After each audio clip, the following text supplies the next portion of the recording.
नमस्कार, मैं हूं आपके साथ रोहित। आतंकवाद का कोई धर्म नहीं होता। समाज को इसकी घुट्टी पिलाते पिलाते आज दुनिया के तमाम देश आतंकवाद का शिकार हो रहे हैं। फिर चाहे वो शार्ली एब्दो के कार्टून के बाद फ्रांस में हुआ हमला हो, अमेरिका के वर्ल्ड ट्रेड सेंटर पर हमला हो, या फिर भारत का 26/11 आतंकी हमला हो।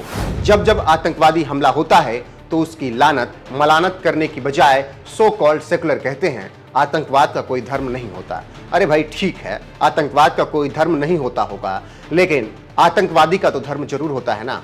और इसी धर्म के लिए उकसावे में आकर लोग आतंकवाद फैला रहे हैं। राजस्थान के उदयपुर में हुई कन्हैयालाल की हत्या हो या जुमे की नमाज के बाद देश के कई हिस्सों में हुई हिंसा, ये तमाम घटनाएं धर्म के नाम पर उकसावे का ही नतीजा हैं। देश में धर्म के नाम पर हो रही इस हिंसा के खिलाफ अब महादेव की काशी से आवाज उठी है, जहां विशाल भारत संस्थान ने एक बैठक बुलाकर इस्लामिक जिहादियों, आतंकवादियों और उनके समर्थकों से देश को बचाने के लिए कार्य योजना तैयार की है और साथ ही कई प्रस्ताव भी पारित किए हैं।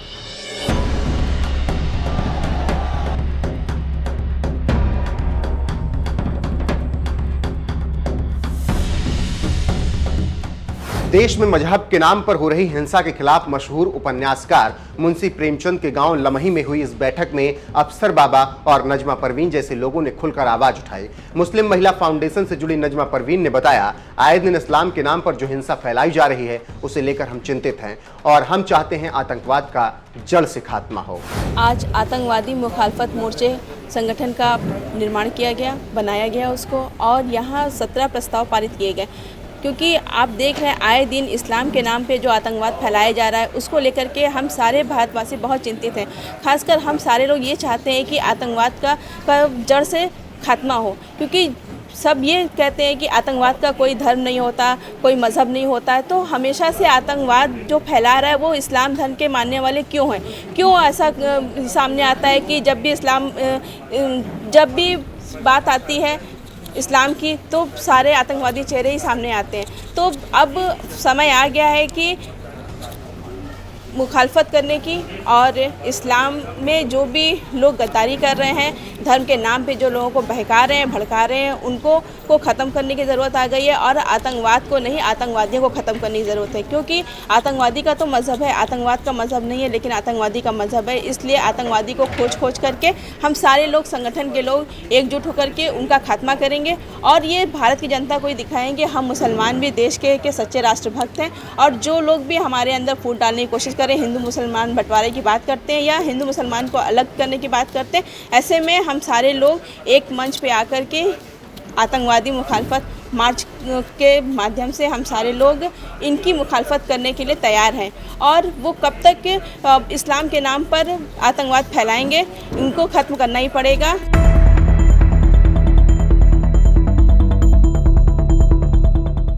वाराणसी में हुई विशाल भारत संस्थान की बैठक में मुस्लिम राष्ट्रीय मंच के सदस्य अफसर बाबा भी शामिल हुए और उदयपुर की घटना का जिक्र करते हुए कहा, जो भी ऐसी वारदात को अंजाम देता है उसकी संपत्ति को बेचकर उसी से कन्हैयालाल के परिवार को मुआवजा देना चाहिए।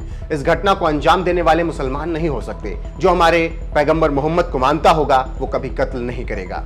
मैं ये बताना चाहूँगा कि जो ये आतंकवाद है, पहले तो सभी जानते हैं कि इनका कोई मजहब नहीं, कोई धर्म नहीं, ना इनसे इस्लाम से ताल्लुकात है।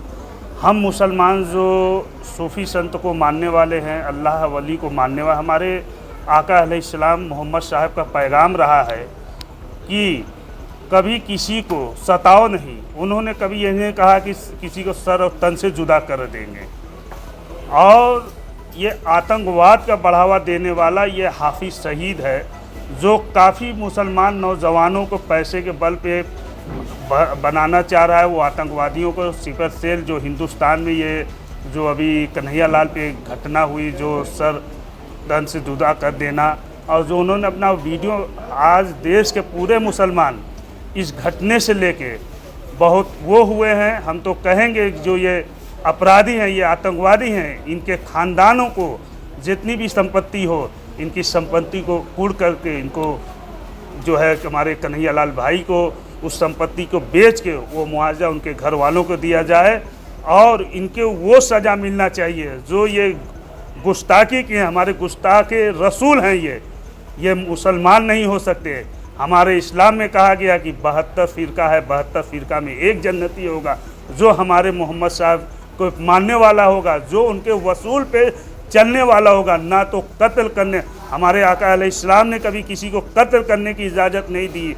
और हमारे जितने भी नबी आए, कोई भी नबी में आप पढ़ लीजिए उनकी किताब और जान लीजिए, अगर मैं बताना चाहूँगा तो बहुत वक्त हो जाएगा, और सभी ने अपनी ज़िंदगी सादगी से जिया और कभी किसी का कत्ल करने की इजाज़त नहीं दिया।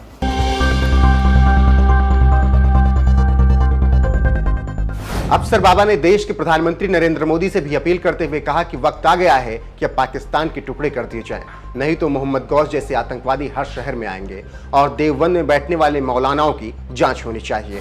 और मैं अपने वतन के हुक्मरान, हम अपने देश के प्रधानमंत्री से यही कहना चाहूँगा कि अब पाकिस्तान की बारी आ गई है, अब पाकिस्तान के टुकड़े होना बहुत ज़रूरी है, नहीं तो आज ये जो मोहम्मद गौस जैसे आतंकवादी ये हर शहर में आएंगे। और हमारी दूसरी बात ये मैं कहना चाहूँगा कि आज ये जो अहले हदीस के लोग हैं, देवबंद के लोग हैं, इनके मदरसे के, इनके बड़े आलिमों को, इनके मौलाना को, इनकी सारी जांच हो, इनके बैंक की जांच हो, उनकी घर की जांच हो, ये कहाँ बैठते हैं, क्या करते हैं, कौन सी तकरीर करते हैं, इनकी सारी गतिविधियों को नज़र रखा जाए, नहीं तो ये आतंकवाद बढ़ता रहेगा। हम अपने देश के प्रधानमंत्री से यही कहेंगे कि इस आतंकवाद का अब खात्मा होना चाहिए। और दूसरी बात मैं कहना चाहूँगा कि हमारे हिंदुस्तान में इतनी बड़ी घटना हो गई, हमारे हिंदू भाई कन्हैया लाल जी के साथ इतनी बड़ी ये दुस्साहसिक घटना जो हुई है, जो ये दोनों किए हैं, तो हमारे देश के हर ज़िले के जितने आलिम हैं, मौलाना हैं, मुफ्ती हैं, उनको आना चाहिए, उनको कहना चाहिए और बोलना चाहिए कि ये वारदात, ये घटना बहुत गलत है और जिन लोगों ने किया है उनको इस देश में दफनाया नहीं जाए और उनको भी वही सज़ा मिलनी चाहिए।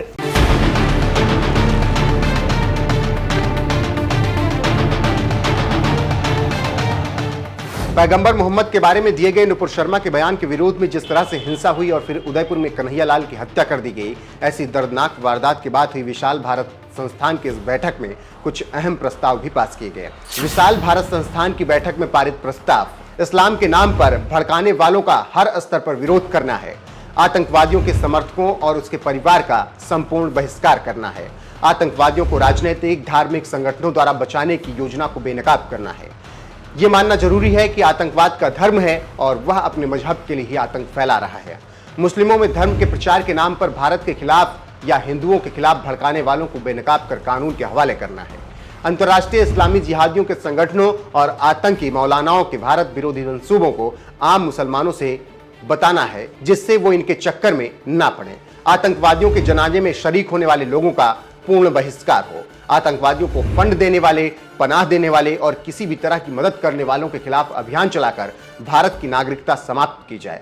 आतंकवादियों का समर्थन करने वाले राजनीतिक दलों के नेताओं को गिरफ्तार किया जाए। इस्लामी आतंकियों और उनके संगठनों की सूची को सरेआम कर लोगों को जागरूक किया जाए। पूरी दुनिया इस्लामी आतंकियों और उनके समर्थकों को जेल में डाले। सारे अधिकार खत्म कर मानवता के खिलाफ युद्ध छेड़ने वालों को उचित दंड दे। आतंकवादियों और इस्लामी जिहादियों से डरने की जरूरत नहीं, इनसे मुकाबला करने की जरूरत है। आतंकियों, जिहादियों और उनके परिवार के लोगों का मस्जिदों में प्रवेश प्रतिबंधित हो। आतंकवादी मुखालफत मोर्चा देश के प्रत्येक हिस्से में अपना कार्यालय स्थापित करेगा और आतंकवादियों और उनके समर्थकों के खिलाफ युद्ध स्तर पर अभियान चलाकर इस्लामी आतंकवादियों से भारत को मुक्त कराने का काम करेगा। अब आतंकवादी का धर्म भी पता चल जाएगा और उनको दफन होने की जमीन भी नहीं मिलेगी। विदेश में नौकरी दिलाने के नाम पर मुस्लिमों को आतंकवादी संस्थाओं में शामिल कराने की योजना का आतंकवादी मुखालफत मोर्चा पर्दाफाश करेगा।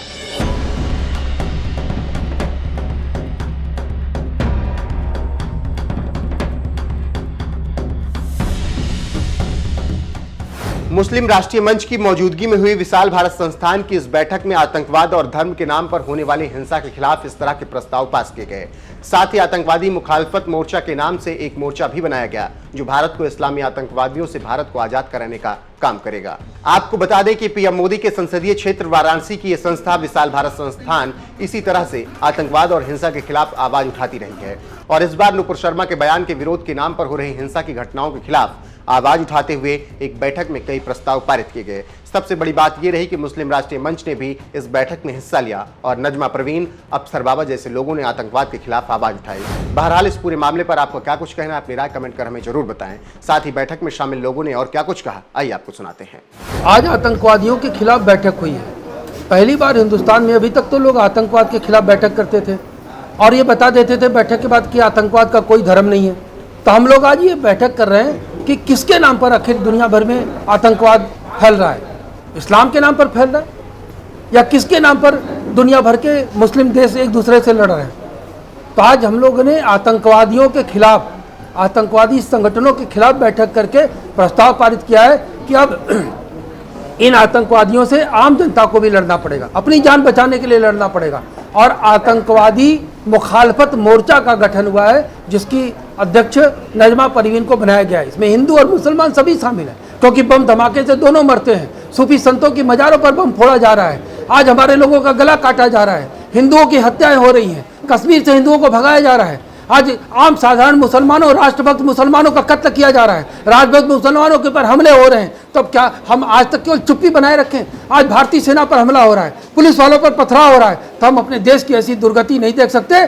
नेताजी, परम पावन नेताजी सुभाष चंद्र बोस ने इस देश को अंग्रेजों से आज़ादी दिलाई थी और हम नेताजी सुभाष चंद्र बोस के अनुयायी आज इस देश को, भारत देश को, पवित्र भारत भूमि को इन आतंकवादियों से आज़ादी दिला करके ही रहेंगे।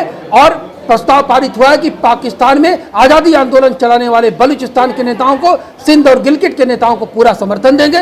पाकिस्तान का टुकड़ा टुकड़े जब तक नहीं होगा तब तक हिंदुस्तान को या पूरी दुनिया को आतंकवादियों से मुक्ति नहीं मिलेगी, क्योंकि पाकिस्तान आतंकवादियों की फैक्ट्री है और पाकिस्तान से आतंकवादी पैदा होते हैं। पाकिस्तान ने लादेन को अपने घर में छुपा के रखा था। पाकिस्तान ने लादेन और अलकायदा और तमाम लश्कर ए तैयबा जैसे, मोहम्मद जैसे संगठनों को छुपा के रखा है और उन संगठनों को भी चुनौती देते हैं खुलेआम कि तुम गला काटना बंद करो, और तुमको गला काटने में ज्यादा मजा आ रहा हो तो हमारा गला तुम्हारे लिए तैयार है, हम गला काटने के लिए तैयार हैं। आओ, कितने हिंदुओं का, कितने मुसलमानों का, कितने भारतीयों का गला काटने के बाद तुमको चैन मिलने वाला है, हम तैयार हैं, आओ।